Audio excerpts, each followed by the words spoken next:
Hey folks, welcome back. This week we got a special To Joe episode of the podcast this week. So we have Joe Simpson on here with me. Joe, how's it going? Tell folks a little bit about you, your background, what you do with WordPress. You listed a bunch of stuff you do with WordPress when we were booking this call, and I was like, wow, Joe does a lot. So it may take a little while, but I'd love you to tell folks like all the stuff you do with WordPress. Oh, no problem, Joe. Hey, well, I just first wanted to say, hey, Joe. It is the year of Joe. I was just speaking, part of the speaker team at WordCamp Los Angeles, and I think we had 6 Joes. So I think 2020 is definitely the year of Joe moving to the forefront. 6 Joes, wow. Yeah. Everywhere I go, there's a Joe now. Whereas, it's a common name, and it's not really an in-trend name anymore. So it's kind of cool to see Joe still around in the ecosphere. Yes, my name's Joe Simpson. I work with Metro in Los Angeles, which is one of the largest transportation companies in the world. I'm part of their digital strategy team.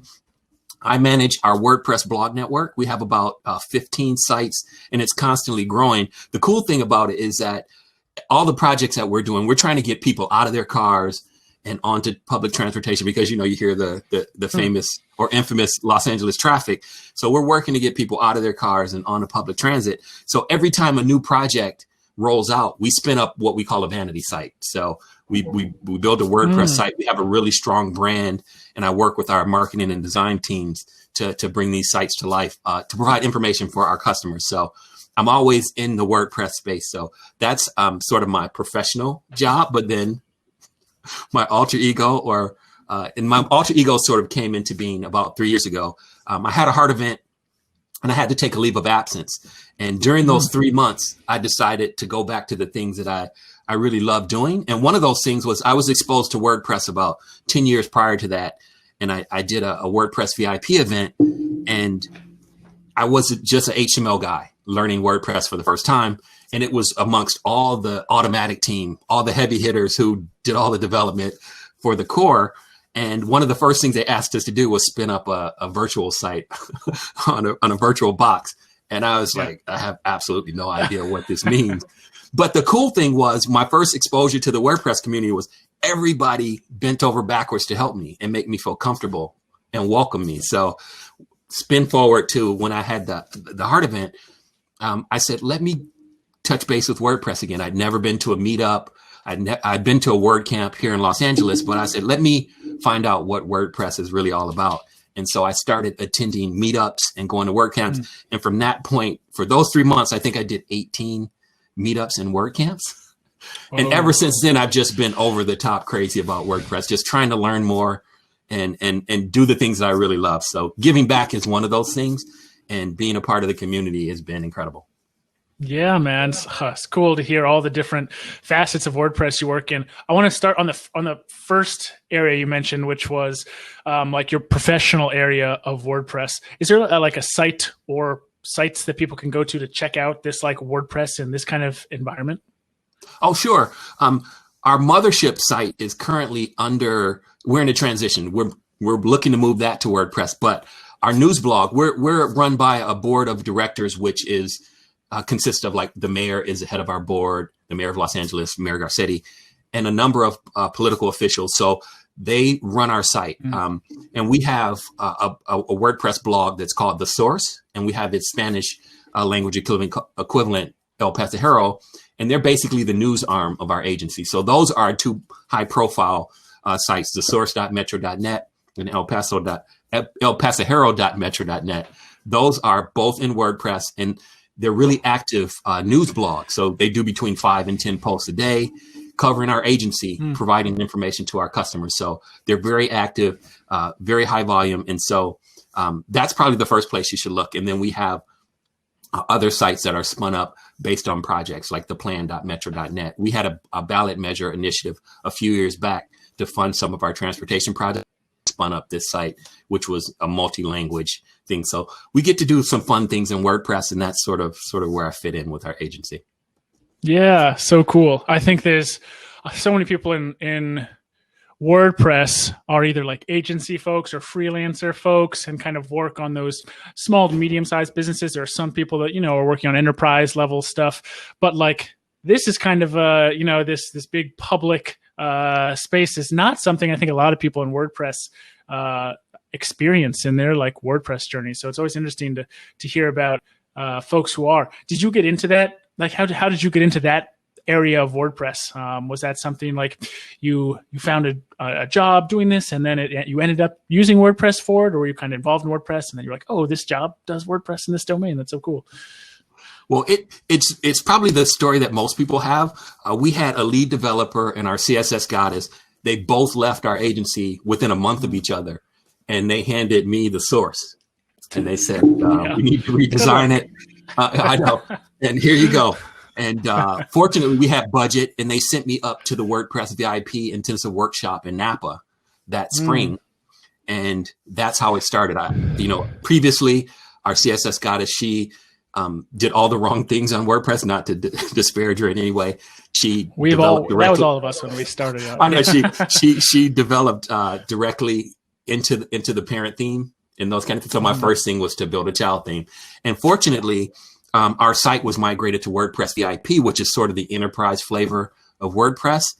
Time Magazine, a lot of the CBS local television networks are on that. And it's like an enterprise flavor. But what it did for me, fortunately, it forced me to learn how to commit to GitHub and work and develop the right way and submit code the proper way. So as a designer, I had to quickly learn how to work in a setting that most people that work in WordPress do. So I was fortunate in that way that I sort of was forced to learn WordPress quickly, but then I had to learn it correctly. Yeah. Gotcha. Cool. And the other side of the WordPress stuff, you do more in like the volunteering and the organizing. I mean, I got to read off all these things you listed here, man. You're volunteer wrangler at Word.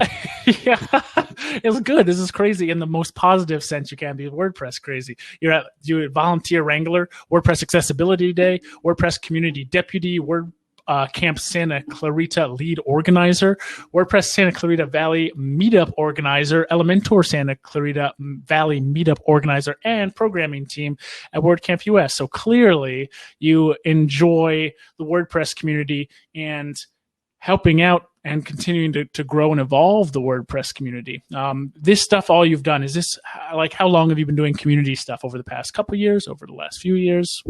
Well, like I mentioned, my heart event was in 2017. So since 2017, I've just been like a ball of, a house of flame. The things that you mentioned right there were just things I've done this year. I've taken the COVID pandemic sort of as a way to get back into the process that I had 3 years ago, where we're all forced to stay at home. And a lot of folks took that as an opportunity to step back and step away from some of their community endeavors. But I took it as, hey, I have another eight, it's going on 9 month period where I can learn more and learn about an area that I'm interested in WordPress. So like you mentioned, the WordPress Accessibility Day, which is Joe Dawson's event in October, it was a 24-hour accessibility focused WordPress event. And I said, I just joined their team on Make and said, hey, I'm willing to do whatever, because I had some accessibility experience in my past, but I wanted to learn more. And we started a meetup here in San Fernando Valley. One of the people that were part of my team, she started a meetup that was really focused on WordPress accessibility. And we've just been doing more and more. Actually, since I submitted that information to you on the questionnaire, Nobility in Austin, Texas is having an AIR competition, which is their AIR Accessibility Internet Rally. And so a whole bunch of teams from all over the world come together and build sites for nonprofits. So a group of WordPressers, including myself, we just completed that. So I've just been trying to learn as much as possible on areas that I love to learn about. And it's just taken me to places, and I've been able to meet people that I would have never met before, especially now in a virtual environment. It's more like a world, the world has come together in terms of WordPress. So it's really exciting. And that's what keeps me going. It's really an exciting endeavor for me. Yeah, that's so cool, man. I really like the idea of, I think it's important for everybody to, be a continual learner. Everyone's heard that before. I'm not telling people anything new. You always want to be learning and trying new things and experimenting. But I really like the idea of what you just said in terms of you can really do good for the world and give back and volunteer for things and get great learning opportunities from it. I think that gets lost sometimes. People think, oh, maybe I'm doing free work, or what am I getting back from this work? There's a ton you can learn about accessibility, about all the things you're talking about. I did a podcast recently with Ahmed, and we talked about like all the additional pros you can have from making your content more accessible to everybody. And it was really eye-opening to me because I hadn't thought of half these things, and it was so people should definitely listen to that episode. But I dig what you're saying there. I think that's very cool. Very true. Well, it's a small world. Ahmed, I listened to that podcast, which was great, by the way. He's been to our meetup. Nice. Like when we did when we did our accessibility meetup day, we had him on to speak about captioning, and he's an incredible story. I first heard him at WordCamp Europe. And like I said, now that the world's smaller, I just reached out to him on Twitter and said, hey, would you mind coming and speaking on that topic? I saw it at WordCamp Europe. I was initially scheduled to speak at WordCamp Europe, but when they downsized, when they went virtual, I didn't. But I saw his presentation. I was like, this guy has got a great story. So he's dynamic. And like I said, your podcast was awesome. I generally walk the hill every morning before sunrise as part of my workout routine. And that, I usually listen to a podcast, and that was a great podcast to listen to while I was walking, by the way. Nice. Yeah. Thank you, man. Yeah. And this is Ahmed Khalifa for folks who may not know who Ahmed is, but he was on episode 118, just a couple episodes ago on this podcast. Mm-hmm. So, but yeah, I mean, fantastic dude, fantastic episode. I'd be interested to hear a little bit more about, because you mentioned during like COVID times, there are a good number of people who have stepped back from some of the community stuff they were doing. The community stuff has changed. It's entirely digital now. There's no WordCamps. There's no meetups. There's no in-person meetups until 2022. So this is really, we have at least another year of this. So I wanted to touch on that a little more, because I think that two things that kind of come to mind. One is Christy, who co-hosts this podcast with me. We've talked before about kind of reinventing like the WordPress community leadership, and not only reinventing it, but like always preparing for like the next crop of people to be leaders in the space, and to continue to rotate that. Like, I was kind of bigger into the WordPress community probably like 2 or 3 years ago. And I've kind of taken a step back with that thought, like, well, there's a next crop of people who are going to come in and carry that torch. Right. But I also want to talk to you specifically about like what this looks like with a lot of people stepping back as an African-American individual stepping into doing a lot of community work. I haven't seen a ton of African-American representation in the community leadership, especially. I think the community, there's some, but in like community leadership, I have not seen a lot. So I'd like to hear your thoughts on kind of what it feels like to be doing so much community work as a Black man, as someone who's coming into this space. I just guess want to hear your experience and your thoughts on how it's been. Well, it's been a great full circle moment. And you may not know, the video of color that I saw on stage, an African-American male, was you at WordCamp Chicago. At WordCamp Chicago. We didn't plan this. We didn't plan this. Yeah, I know. Funny. I know. It's a perfect transition. But that was my very first WordCamp that I was accepted to speak at. My son was attending Michigan State University. And back then, I think it was a new feature in the admin where they added the location to the admin, and you could search for WordPress or WordCamp meetups right in the dashboard. Yeah, that was cool. Yeah, and I put in East Lansing, and WordCamp Chicago popped up, and I said, hey, let me apply to speak. And so I did speak that day, and one of the first people in one of the tracks that I saw was you, and I was like, wow, this is incredible. And you talked about your company. You were talking about all the things that I wanted to learn about. I want to learn how to be my own businessman one day. So part of my journey back was learning these things, I was setting about paving these runways where I could take off into whatever my career led next. And you were one of those inspirational people. I was like, wow, he's on stage and presenting. And like you mentioned, I think in the 3 years since, I think I've seen 5 people of color African American men on stage. So it's just been something I wanted to focus on. I know for me, I wanted to be behind the scenes too. I know initially when I got in the community, I wanted to volunteer for one of the local WordCamps, but their teams were so tight that they didn't have an additional space for me. So I said, hey, I'm crazy enough. Let me start my own meetup here in Santa Clarita, which I did. And then within a year, we did our first WordCamp. And for me, it was an opportunity for me to lead. And I was like, I want to see what I can do within WordPress. And in an open source environment, it's really up to your effort. And so I was like, I'm going to get out front and see what I can do and see if I can inspire other people to get involved. One of the best things about doing that was a couple of folks that started meetups in our area. There was one gentleman, he said he saw me on stage and he was just about to stop doing his meetup in Bakersfield. His name's Mike Piley. And he saw me on stage and I talked about how I got into the community and why I got into the community. And he said it inspired him to keep going, and he's still doing it to this day. Or another gentleman at the West Hills meetup said he saw me and he volunteered to work on our WordCamp. So to me, it's not just inspiring African Americans, it's inspiring diversity and people that feel like they don't have an opportunity to get involved. So that's probably the biggest thing for me. It's seeing others do it and seeing others do it well. And it's not even, I know for me, it's not a thing that I put out there for people to say, oh, he's an African American doing this and that. It's just when you see people do it, they do it well. It doesn't really matter where they come from. And like I said, to me, it's an added bonus that you were an African American male that was speaking about business and marketing at WordCamp Chicago. And that inspired me. And I took that and took it back home.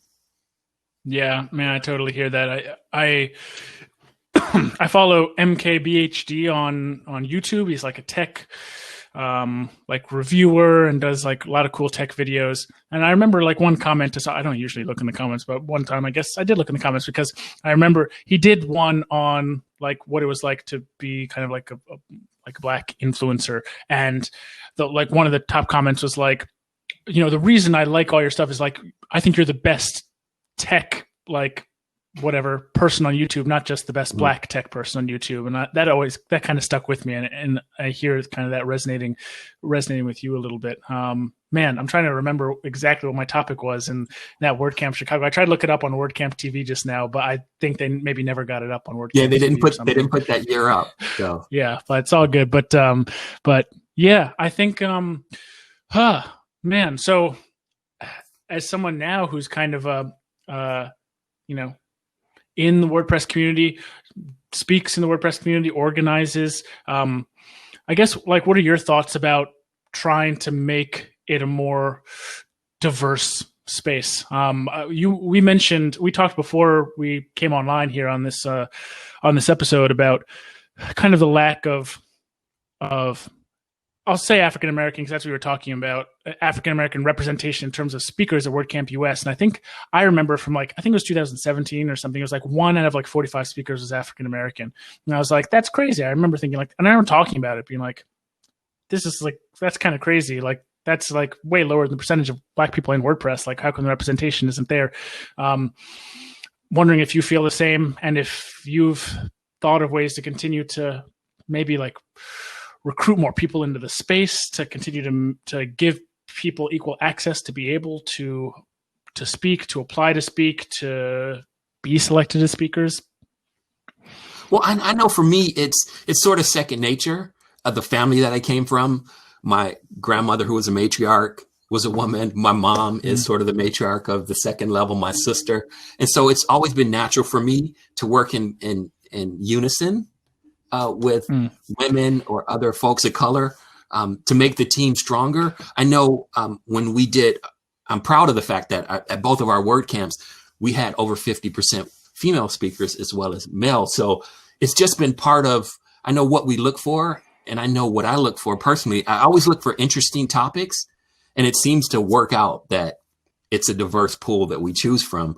I know I'm working on a project with WordPress. We're looking to do something with the historically Black colleges, and I'm working with Ali, your colleague, on that.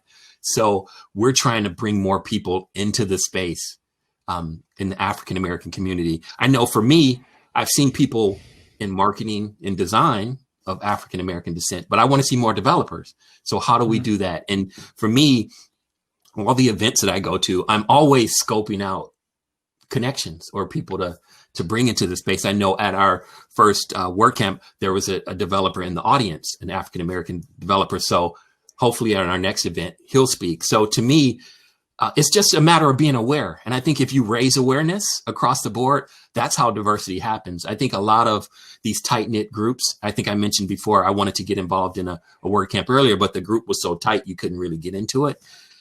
Just opening up those groups to be aware that there's other options is the first step. I mean, I've been this year podcast, and some folks have had me on podcasts that I wouldn't think that I would be a guest on, just because of my message and my message of inclusion. So to me, it's working just through sort of osmosis. It sort of trickles down. So that's exciting. I mean, I think it goes back to your point about where do we want WordPress to go from here? And I think just being in those rooms and having those discussions where you haven't been before is the first step. And then as you bring people along and bring in people that are talented, people that are interesting, that are creative, those different voices are going to take it in a different direction. So I'm excited to see what happens next. Yeah, very cool. I would be remiss if I didn't mention Ali has a new initiative out, teaming up with Michelle from the GiveWP team, underrepresentedintech.com, where, Joe, if you have not created a profile, you should create a profile. I created mine a couple weeks ago, and it is for folks who are looking for opportunities to be on podcasts, to write guest posts, to be on a webinar. They can create profiles so that we have a database of folks who are underrepresented in tech, and also the ability for companies to come in and look for opportunities or provide opportunities. Hey, I'm looking for someone to speak in my WordCamp. I'm looking for someone to be on my podcast. They can find and make their collection of folks they have in their world a little bit more diverse. I remember when Ali came on to WP Buffs, one of the first things she said to me was like, hey, you've got like a lot of like white men on the podcast. Like when I go onto the podcast page, like 6 out of the 8 people are like just like white men. And, that's generally the makeup of the WordPress space. But how can we do more to make sure we're getting voices from every single corner of the WordPress space, and every single kind of voice needs to be heard. And this is a great way for me to be able to do that. So we're going through, all this database and getting a really diverse array of people for the podcast. So if you haven't checked that out, Joe, definitely check it out. Oh, I saw the link the other day. It was a current release. I know they did another story on it this week, so it's definitely on my list. And like I said, Ali's pretty awesome. Her energy is very, very cool. I know. Tell me about it. That was one that before we even hired her, I remember thinking like energy. We could use that, We have good energy, but she has like through the roof energy and positivity and stuff. So yeah, she's been a great addition to the team. I wanted to even dig in a little bit more to like the changes in the WordPress community during COVID, because we did talk about this, but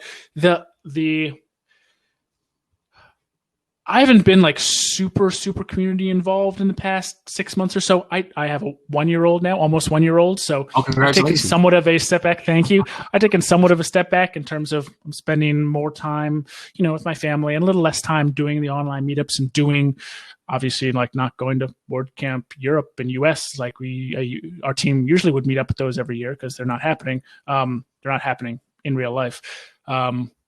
I wanted to see what your thoughts were on, like, how are people feeling in the WordPress community? Do you feel like people are staying positive and like transitioning well to the fully digital, or do you feel people are like maybe hurting a little bit and being like, man, like I really need like a meetup. I need that physical connection. I need that, WordCamp Europe. I'm not going to Europe next year. I usually would be. You feel people are doing okay, or you feel like they're having a tough time? Well, I think it's a little of both. I mean, I think there's a lot of pain out there, and I don't want to disparage that in any way. Right. So I'm always cognizant of that. And there were quite a few people that say, hey, it's too stressful right now. And, take a step. And then when I feel better about things, I'm going to come back. And that's fine. And I think the message that I've always stressed since that time is there's folks like me that are willing to pick it up and carry it now. Because I know in the Los Angeles community, WordCamp Los Angeles skipped a year because a lot of the people that had done it for years and years, there was talk that they may have been burned out. And to me, there were folks that were waiting in the wings that were ready to pick it up. And it has resumed. But during this time of COVID, there have been a lot of folks and a lot of conversations in the meetings and meetups that I've been involved in. We want to pick it up and carry it until everyone comes back, because it's given so much to us. And it's been sort of a sense of inspiration. Like I said, you mentioned how you described Ali as energetic. I sort of feed off of that. I sort of draft off of that kind of energy. So, I mean, my message is hopefully the folks that have stepped back, hopefully we're taking good care of it. And when you're ready to come back, it's that, I mean, I think people come in and out of the space all the time for different reasons, but this one is sort of a major one. And just know that there's folks all over that are willing to sort of step in. There's another Ahmed that I wanted to give a shout out to. Back when I did my WordCamp in April, there was a gentleman that volunteered from Bangladesh. And I was thinking, wow, that's interesting. Why would he want to help? And ever since then, he considers me a mentor, but he's been on every single WordCamp since as a volunteer, and it's grown the community in that way. So to me, that's what's exciting. Those are spaces where it'll grow, I think, in terms of WordPress. I know at the beginning on our team specifically, half of our team quit. They said, I just want to take a break because of COVID. And that was totally understandable. But there were some folks on the keep moving. And so from that point forward, it seems like that split sort of propelled what we're doing. And like I said, there's a number of people that continue. And I know for me, I volunteered for most camps except for a couple this year. So it's been exciting again to get involved, because I wanted to learn about the behind the scenes, how to manage these things, because again, that would benefit me in terms of running my own business, meeting people, networking, soliciting people to speak at events, working with sponsors. So to me, all those skills are very valuable to anyone. So I would suggest if you've taken a step back, or if you want to get involved, I would encourage you to, because it's like life skills or business skills that you can apply elsewhere. So it's been very helpful to me.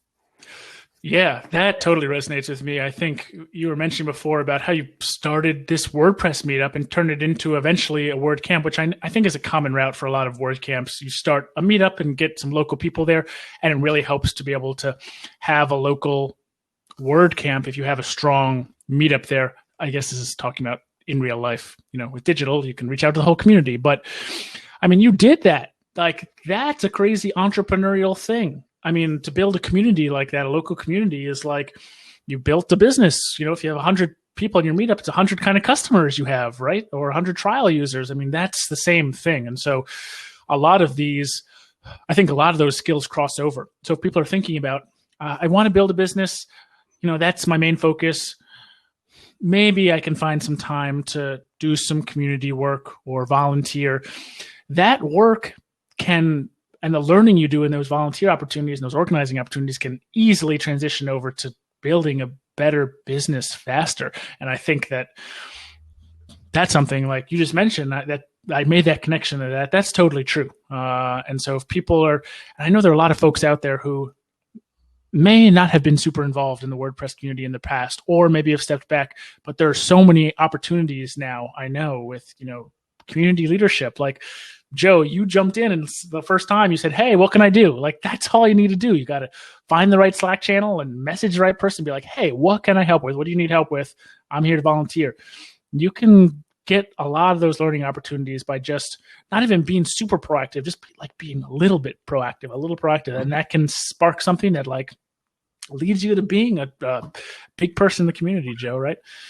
Yeah, I mean, to me, it's and the great thing is that these opportunities, people need help, to run any event or run any company, you need a good team of people that are helping you. So I think a lot of times at the beginning, a lot of folks were like, who is this guy that's so energetic and wants to help? But when they realize that I'm in it to win it, or I'm really there to make a difference, then it kind of grows into a relationship. I think a lot of the meetups are great opportunities, or WordCamps are great opportunities to see makers, to see people who created businesses or created plugins or created themes or products within the WordPress space. And those people want to share the information if they feel like they have something to benefit from too. So that's part of why I volunteer as well. I know I mentioned the WordPress Accessibility Day. One of the reasons why I wanted to volunteer was I was learning more about accessibility, and Joe Dolson is sort of the godfather of creating accessible content in the WordPress space through one of his plugins. So I wanted to pick his brain about what went into building that plugin and working on that event. We got closer, and he saw that I was willing to really take a big role and help him out. So it worked out both ways. And to me, it's a mutually beneficial thing. And when you for that to someone that is looking for benefits, I mean, it works out for everyone. I mean, to me, it's been a great experience. Yeah, that's really cool, man. I think like over the past, I don't know, 3 or 4 years, like I've started to be known more in the WordPress community. Like people know about my company, and then people know about me because I'm on podcasts and I'm webinars, and I promoted the company pretty well in the WordPress space. I think like I'm somewhat well known in the WordPress community, but I remember my first WordCamp US where I came to WordCamp. Let me go even back farther than that. WordCamp Lancaster, which was the first WordCamp I ever went to, WordCamp Lancaster, like 2014 or something, or 15, something like that. And I remember going to get a shirt made, WP Buff shirt with our old, like pretty horrible logo on it, like get one shirt printed at a local thing to make sure I had a shirt. And it was just me and a few freelancers like working on WordPress sites at this company, and nobody knew who we are. And I was just there, hey, being nice, helping out. I think I gave a talk that day that was like, please don't go and look up that talk, anybody. Like it was like, everyone's first talk. You don't ever want anybody else to see it a few years later. But what you said, I think was important about like with the first time you're there, it's like no one really knows who you are. They just know you're just, respectful, friendly person who wants to help. And that's how it's always going to start. So I would urge people, like that would be my shout out from this episode to people, like, don't feel bad if you're new or if you don't really know what's going on. Like WordPress community is so friendly and welcoming. Like go volunteer and help with something. It's not going to be until your third, fourth, fifth time doing something that people start to even recognize who you are anyway. So don't even worry about that part yet. The biggest thing you can do is be helpful, try to make the world a better place, right? And if you do that over a year, hey, you can continue to break through. And it's honestly especially easy right now because you don't have to like go and travel to a WordCamp or go travel to, like, you can do everything from your computer. So there's actually like, I think less of a like requirements to be able to do that. Yeah, I know. For me, when I had my heart event, I had to start over at zero. And what it taught me was all the barriers that I put up before that event, they were just bullshit. Excuse my French. I mean, all of those things went away, and you can achieve so much more when you have no fear or you really want to really give. And to me, giving unselfishly has sort of been that's sort of been the basis of everything. I know, like we had talked about earlier, I don't really expect personal accolades from this kind of work. I'm getting other benefits from benefits may not be really apparent to everyone else. And I think that pureness or that sense of purity is what resonates with folks that I work with. And to me, hopefully it's inspiring because we can really do a lot more if we really truly give. And I did have a question for you though. Yeah, go for it. I wanted to spin it around. I know, like I said, you were my first, the first African-American male that I saw on stage. And what was inspiring is to see how your company has changed and grown. And I'm a graphic designer, so I love your new brand. Can you tell me a little bit about it? And I love the vibrant colors. And who did you work with on that? Was it an internal designer? And I mean, I'm sorry, I'm sidetracking the show. I always, when I see things that are visually interesting, I want to know the backstory. Yeah, for sure.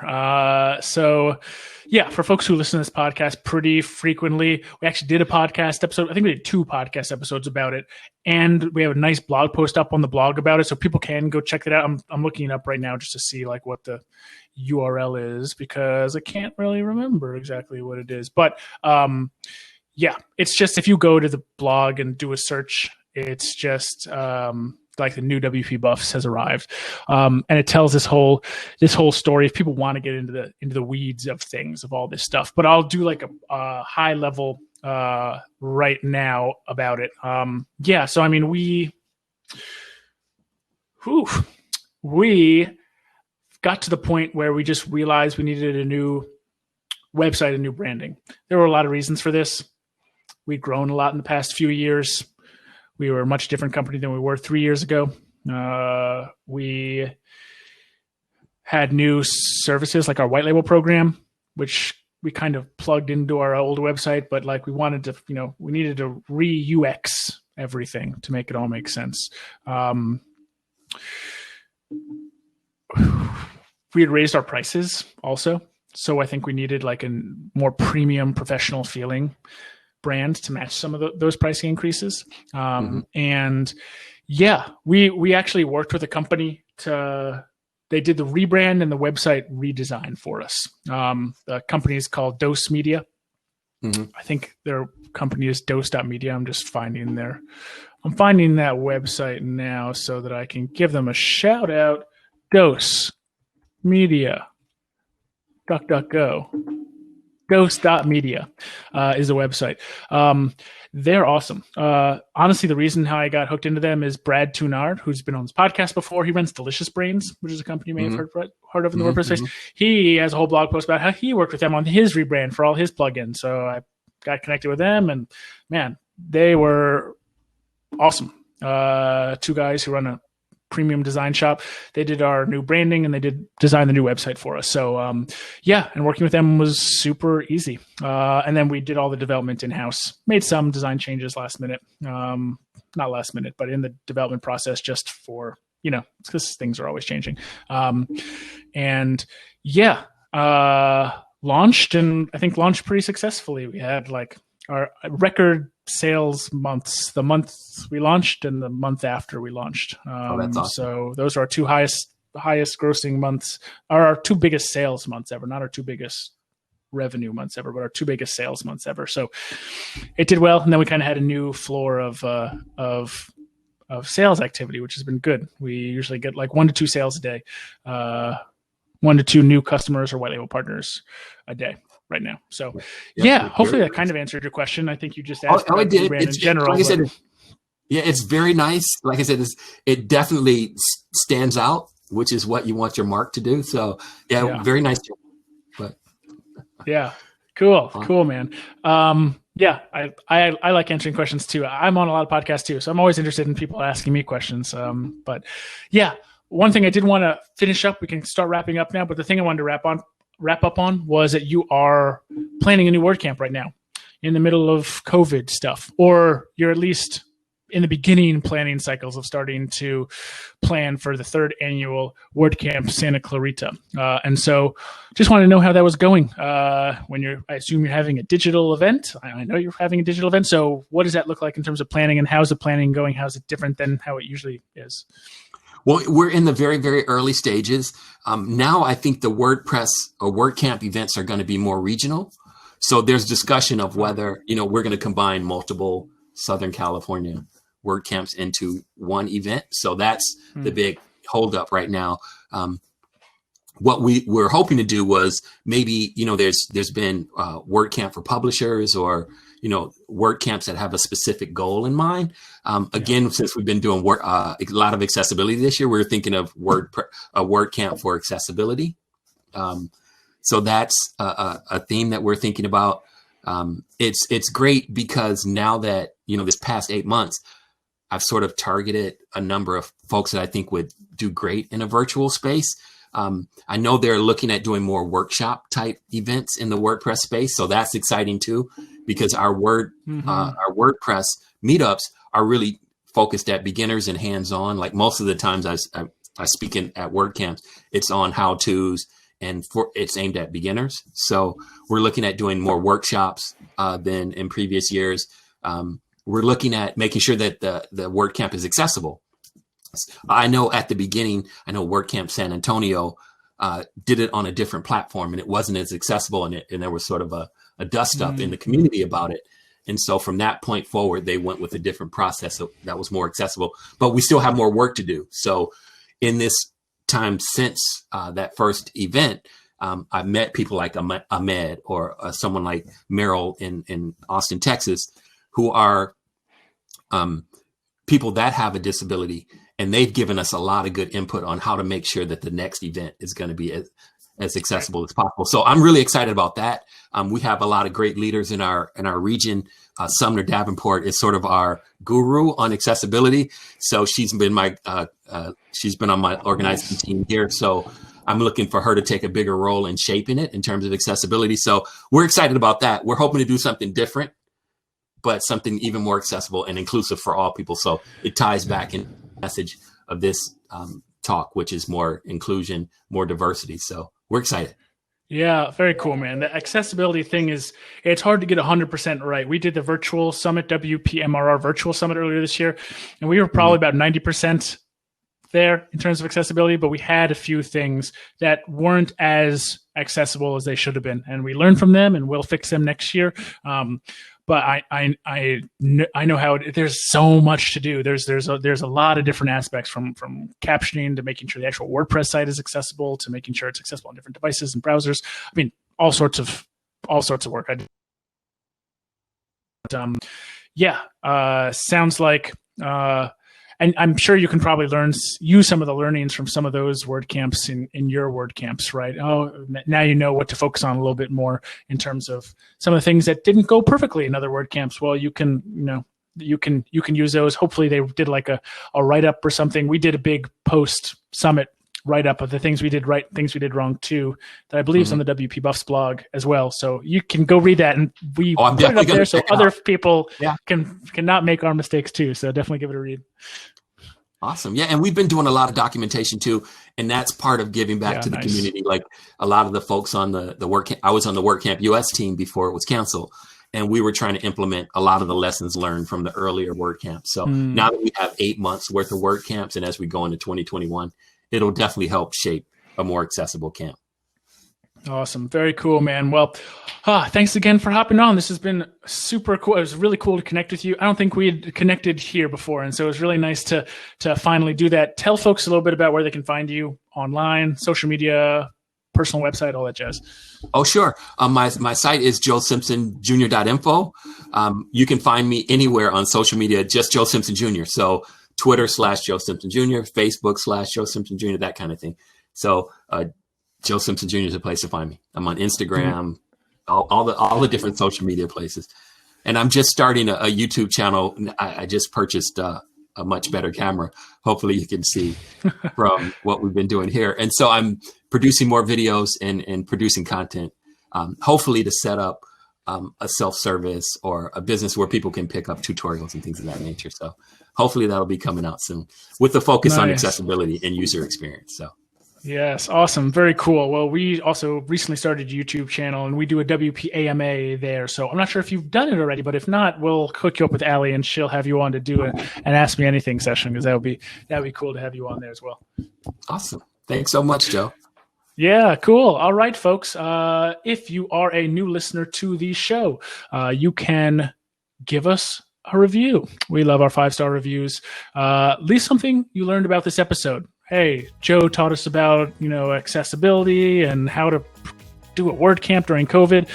Let us know so we can send Joe a screenshot and thank him. And it also helps us to know what new episodes we should do, what topics we should do. Hey, if 5 people left reviews about Joe's episode, we'll have Joe on again. We'll do more episodes exactly like, similar to Joe's or parallel to Joe's. So those reviews help us in topic selection as well.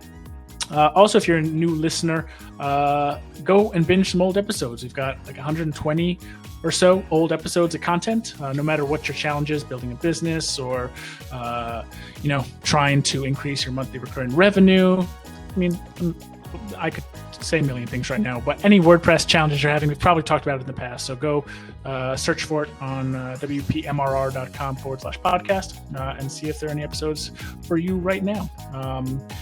If you have questions for us at the show, Christy and I do like to do the occasional Q&A episode.